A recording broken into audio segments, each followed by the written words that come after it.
Hello बच्चों, मेरे YouTube channel पर आप सभी का बहुत बहुत स्वागत है। बच्चों, आज हम लोग क्लास 9th प्रोज सेक्शन का सेकंड चैप्टर पढ़ेंगे जिसका नाम है द रोड नॉट टेकन। इसको रॉबर्ट फ्रॉस्ट ने लिखा है। बच्चों, पोएम शुरू करने से पहले आइए हम कुछ जान लेते हैं कि इसमें पोएट क्या इमेजिन कर रहा है। बच्चों, इस पोएम में पोएट इमेजिन कर रहा है कि वह सड़क पर चलते चलते एक ऐसे स्थान पर आ गया है जहाँ पर सड़क दो भागों में विभाजित हो जाती है और पोएट पूरी तरह से कंफ्यूज है कि उसे कौन सा रास्ता चूज़ करना चाहिए। बच्चों, ठीक इस प्रकार मनुष्य अपनी लाइफ में भी बहुत सारे डिसीजन लेने में कंफ्यूज होता है। वो डिसाइड नहीं कर पाता है कि उसके लिए कौन सा डिसीज़न बेटर रहेगा।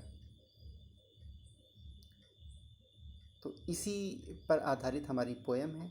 आइए पोएम को शुरू करते हैं। About the lesson. आइए फर्स्ट स्टैंजा देखते हैं। Two roads divorced in a yellow would.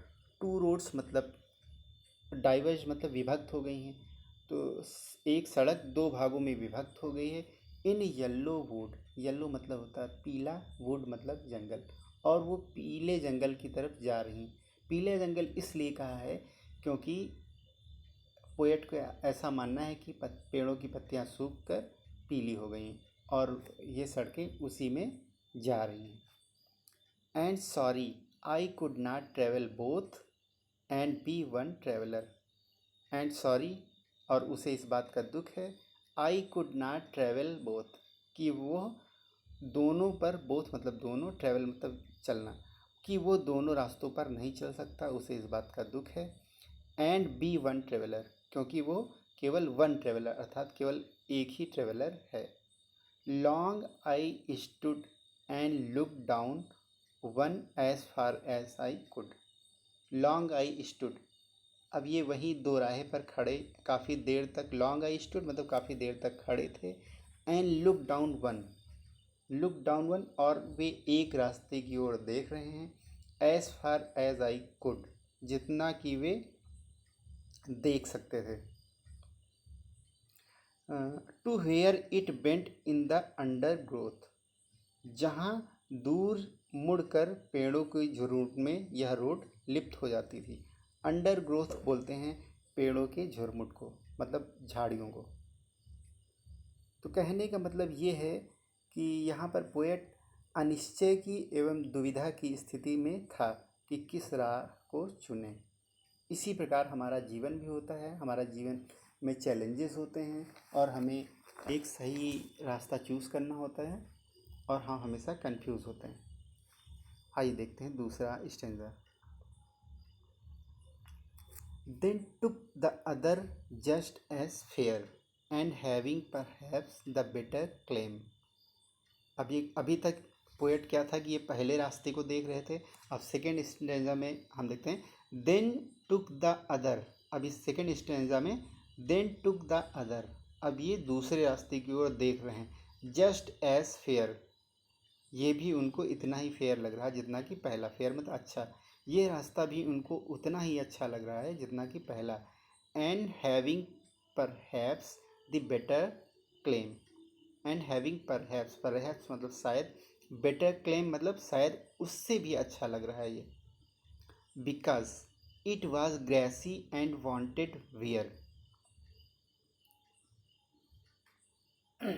Because क्योंकि इट वॉज ग्रासी, ग्रासी मतलब घास से भरा हुआ था, एंड वांटेड वेयर, और इस पर कोई चला नहीं था। वांटेड वेयर मतलब इस पर कोई चला नहीं था, क्योंकि ये रास्ता बहुत ही घास वाला था और इस पर कोई चला नहीं था।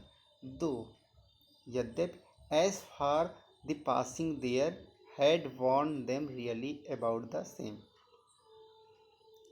यद्यपि as far passing there, passing there मतलब आगे जाने पर, had warned them really about the same, उन्होंने यह पाया कि इस पर चलने के चिन्ह थे तथा यह भी वस्तुतः पहले जैसा ही था। जब वे इस रास्ते पर चले तो उनको लगा कि ये रास्ता भी पहले जैसा ही है। कहने का मतलब ये कि पोएट पूरी तरह से कंफ्यूज हैं कि उन्हें कौन सा डिसीजन लेना चाहिए या किस रास्ते पर चलना चाहिए। आइए देखते हैं तीसरा पैराग्राफ।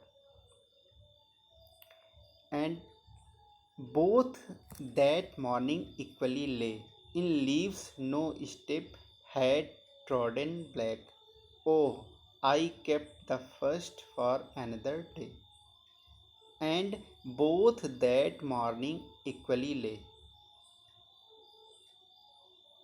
अब पोएट कह रहे हैं उस सुबह बोथ मतलब दोनों मार्ग या रास्ते इक्वली ले इन लीव्स मतलब उस पर समान पत्तियां बिछी हुई थी जो कि हरी भरी थी।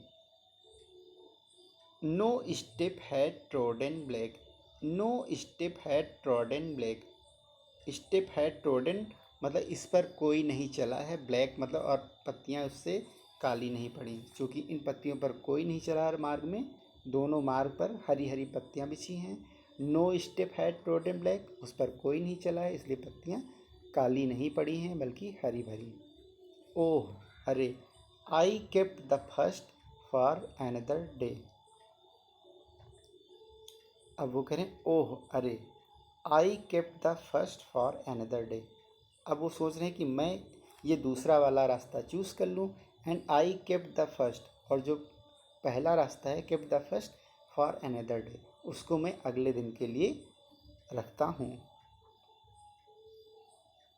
Yet knowing how way Leeds on two way, I doubted if I should ever come back. Yet knowing फिर भी, नोइंग मतलब यह जानते हुए, how way Leeds on two way कि कैसे एक रास्ता लीड्स ऑन टू वे दूसरे रास्ते की ओर लीड करता अर्थात ले जाता है। आई डाउटेड मुझे इस बात पर संदेह है, इफ़ कि I should ever come back कि मैं पुनः पहले मार्ग पर वापस आ पाऊँगा, कम बैक कर पाऊँगा। इनके कहने का मतलब ये है कि पोएट कहना चाह रहा है कि अगर आपने लाइफ में एक बार डिसीज़न ले लिया तो आप उसी पर आगे बढ़िए, उस डिसीज़न से पीछे हटकर आना मुश्किल होता है। आइए देखते हैं चौथा paragraph. I shall be telling this with a sigh somewhere ages and ages hence. I shall be telling with a sigh, I shall be telling मैं बता रहा हूँगा, विद साय एक आह भरकर, मैं एक आह भरकर बता रहा हूँगा, somewhere ages and ages hence युगों युगों बाद भविष्य में भी मैं एक आह भरकर बता रहा हूँगा। Two roads diverged in wood कि एक जंगल में दो सड़कें दो अलग अलग दिशाओं में फटी थी। And I took the one less travelled by, and I took the one और मैंने वो रास्ता चुना, लेस ट्रेवल्ड बाई, लेस मतलब कम, ट्रेवल्ड बाई मतलब जिस पर कम चला गया हो, और मैंने वह रास्ता चुना जिस पर लोग कम चले हों।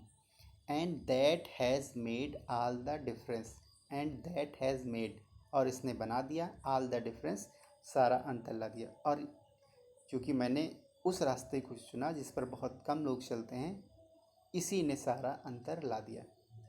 कहने का मतलब ये है कि महान लोग जो अपने डिसीजंस लेते हैं उनके डिसीजंस औरों से एकदम अलग होते हैं, वे डिसीज़न बहुत कम लोग ले पाते हैं, और यही डिसीजन ही उनकी लाइफ और आम लोगों की लाइफ में अंतर पैदा करते हैं। तो ये था आपका दूसरा चैप्टर। आइए इसमें कुछ इम्पॉर्टेंट मीनिंग्स हैं, इनको देख लेते हैं। आप लोग चाहें तो इसका स्क्रीनशॉट ले सकते हैं।